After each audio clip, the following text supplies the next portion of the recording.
Introduction to biology ये class 11 का chapter है जीव जगत। उससे पहले वो शुरू करने से पहले थोड़ी बायोलॉजी पढ़ते हैं। तो बायोलॉजी शब्द है वो ग्रीक शब्द से आया बायोस और लोगोस, जिसका अर्थ है जीवों का अध्ययन। ठीक है ना। तो बायोलॉजी के अंदर जीवों की रचना, जैव प्रक्रमों जिसमें शामिल है, जीवों की संरचना, उनकी वृद्धि कैसे होती है, वो कार्य, उनका विकास और उनका डिस्ट्रीब्यूशन या वितरण, वर्गीकी, नामकरण, ये सभी बायोलॉजी के अंतर्गत अध्ययन किया जाता है। ठीक। और अब छोटा सा इतिहास पढ़ेंगे शॉर्ट के अंदर बायोलॉजी का, कि जीव विज्ञान शब्द का प्रयोग सबसे पहले किया था कार्ल लिनियस ने। कार्ल लिनियस ने किया था अपनी पुस्तक बिब्लियोलिका बॉटनिका में 1736 के अंदर। ठीक है।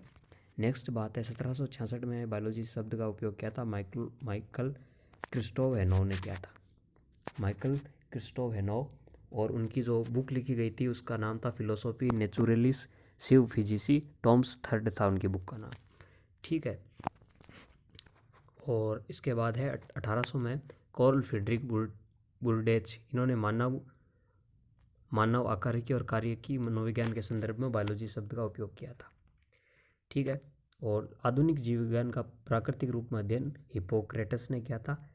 ये थे 460 से 370 ईसा पूर्व। इसके अलावा अरस्तु जो 384 से 322 ईसा पूर्व थे, उन्हें फादर ऑफ जूलॉजी या बॉटनी भी कहते हैं, फादर ऑफ जूलॉजी या फादर ऑफ बायोलॉजी भी कहते हैं। अरस्तु ने प्राणियों को एनाइमा जिनका कि खून लाल नहीं होता और इनाइमा जिनका कि रक्त या खून लाल होता है, दो में डिवाइड किया। और जो इनाइमों को उन्होंने दो भागों में रखा, जरायुज जो बच्चे देते हैं, बच्चे पैदा करने वाले जैसे कि मनुष्य, इनाइमा को दो भागों में रखा, जरायुज जो बच्चे को जन्म देते हैं जैसे कि मनुष्य, और अंडयुज अंडे देने वाले जैसे मछलियाँ, पक्षी, एम्फीबिया इत्यादि। इसके बाद है थ्रियोफ्रेस्टस, ये 370 से 285 ईसा पूर्व थे। इन्हें फादर ऑफ बॉटनी कहा जाता है और इनकी पुस्तकें इंक्वायरी इनटू प्लांट्स और द कॉज ऑफ प्लांट्स। उसके बाद है ल्यूवेनहॉक, इन्हें फादर ऑफ माइक्रोबायोलॉजी कहते हैं और इन्होंने एकल लेंस माइक्रोस्कोप की खोज की थी और जैसे कि सूक्ष्म जीव बैक्टीरिया इनका इन्होंने अध्ययन किया था। उसके बाद है लिनियस, इनको आधुनिक वर्गीकरण विज्ञान के जनक कहते हैं।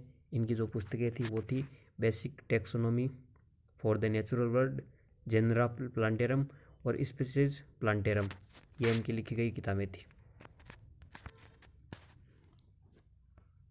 इसके बाद आते हैं स्लाइडेन और स्वान।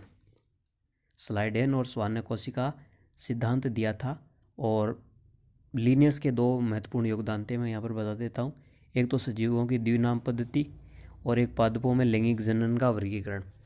ठीक है। और उद्विकास या इवोल्यूशन में लेमार्क ने उपार्जित लक्षणों की वंशागति का सिद्धांत दिया था और चार्ल्स डार्विन ने प्राकृतिक वर्ण का सिद्धांत दिया था।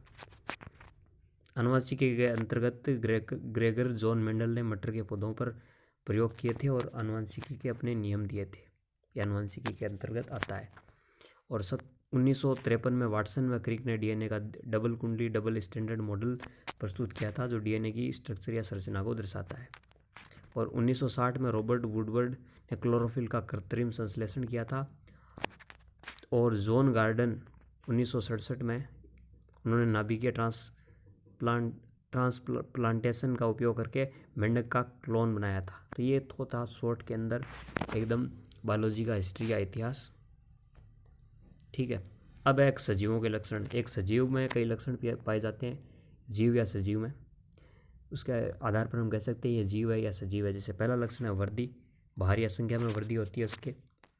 कोशिका विभाजन होता है, पौधों में ये जीवन भर रहता है, जंतुओं में ये ऊतकों में विभाजन होता है, कोशिका विभाजन। नेक्स्ट इंपॉर्टेंट लक्षण है जीवों का, वो है जनन या रिप्रोडक्शन। जनन दो प्रकार का होता है, लैंगिक जनन जो बहुकोशिक जीवों में पाया जाता है जैसे कि मानव या मनुष्य में। इसके अलावा होता है अलैंगिक जनन। अलैंगिक जनन कई टाइप का होता है, जैसे कवकों में होता है बीजाणु से, हाइड्रा में मुकुलन से, प्लेनेरिया में खंडित टुकड़े से, नए जीव की उत्पत्ति विखंडन, मोस या फंजाई जैसे ब्रायोफाइटा में। और एकोशिक जीव होते हैं अमीबा, बैक्टीरिया, ये कोशिका वृद्धि द्वारा अलैंगिक जनन दर्शाते हैं।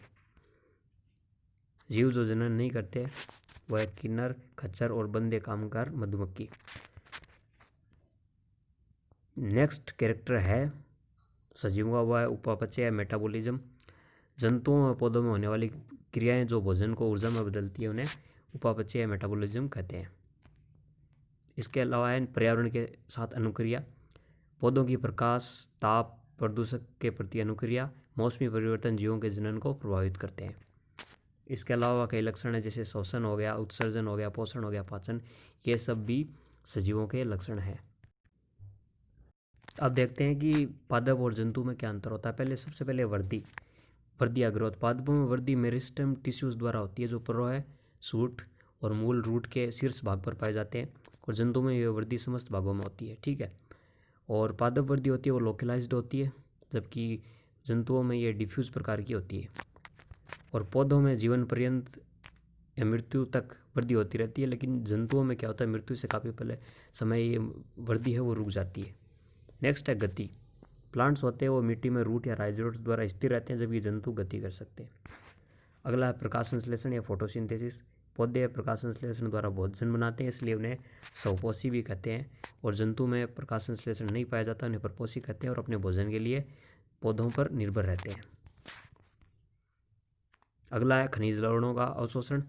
पौधे जड़ों द्वारा खनिज लवणों का अवशोषण करते हैं, जबकि जो जंतु होते हैं मुंह से भोजन लेते हैं। उत्सर्जन के छाल या पत्तियों के हटने से पौधों में उत्सर्जन होता है, जबकि जंतुओं में विशिष्ट उत्सर्जन के लिए अंग पाए जाते हैं। कोशिका भित्ति या सेल वॉल। पौधों में सेलुलोज की बनी सेल वॉल पाई जाती है, और जंतुओं में सेल वॉल या कोशिका भित्ति नहीं पाई जाती।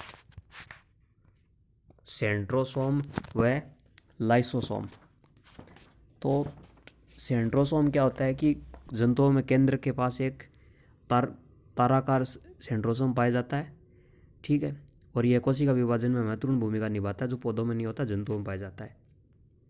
और लाइसोसोम की बात करें तो ये विशेष प्रकार के कोशिकांग है जिसमें अपघटनीय एंजाइम पाए जाते हैं जो मृत कोशिकाओं के अपघटन का कार्य करते हैं। और ये भी सिर्फ जंतुओं में पाए जाते हैं, पौधों में नहीं पाए जाते।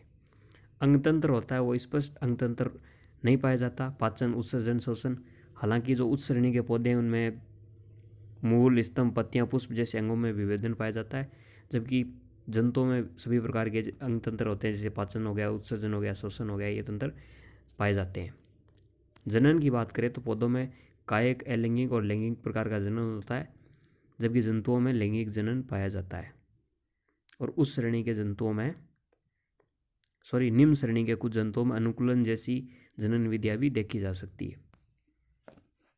तो ये इतना ही था टॉपिक, ये इंट्रो था। Thanks for watching.